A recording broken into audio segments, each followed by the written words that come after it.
శక్తులు దేశానికి ఒక 50 సంవత్సరాలు అయితే వెనక్కి తీసుకుపోయినటువంటి దారుణమైనటువంటి రైతు ప్రమాదాలు, దారుణమైన రైతుల ప్రమాదాలు జరిగినా కూడా అది పూర్తిగా నటించాలి. అసలు పరిపాలనలో నిజాయితీ ఉండాలి. పరిపాలన honesty governance is at the focus. నైతిక బాధ్యత వహిస్తా ఆశయం మాత్రం స్పందించి నిరసన కార్యాలయం తెలియజేయాల్సిన బాధ్యత.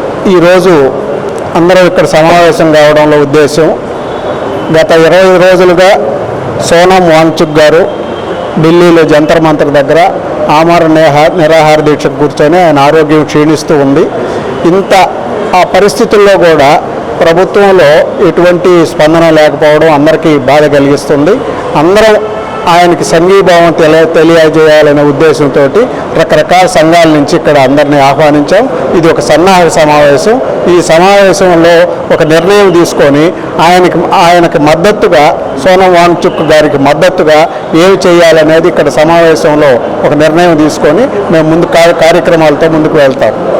ప్రభుత్వంలో న్యాయం, జవాబుదారీతనం ఉండాలి అనేటటువంటిది ఈరోజు యువత కోరుకుంటూ ఉన్నారు. మరి అదేవిధంగా విద్యా శాఖలో గత 2-3 సంవత్సరాలుగా ప్రతి సంవత్సరం నీట్ ఎగ్జామినేషన్ పేపర్ లీక్ అవుతూ ఉంది. బాగా చదువుకున్నటువంటి విద్యార్థులు 20 మంది పైగా ఈ సంవత్సరం ఆత్మహత్యలు చేసుకొని చనిపోయారు. కాబట్టి దీనికి నైతిక బాధ్యత వహిస్తూ ఎవరైతే కేంద్ర విద్యాశాఖ మంత్రి శ్రీ ధర్మేంద్ర ప్రధాన్ ఉన్నారో ఆయన యొక్క రాజీనామాను కూడా ఈ దేశంలో యువతరం కోరుకుంటా ఉంది.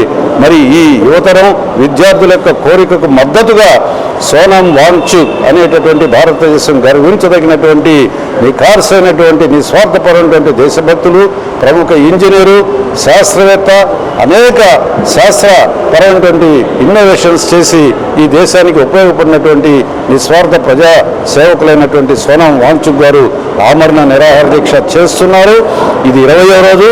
ఇంకొక 4-5 రోజులు ఇదే కొనసాగితే ఆయన ఆరోగ్యం బాగా క్షీణించిపోయింది. ఆయన మనకు దక్కకుండా పోతాడు. కాబట్టి సోనం వాంగ్చుక్ని బ్రతికించుకోవాల్సినటువంటి బాధ్యత ప్రభుత్వం పైన ఉంది.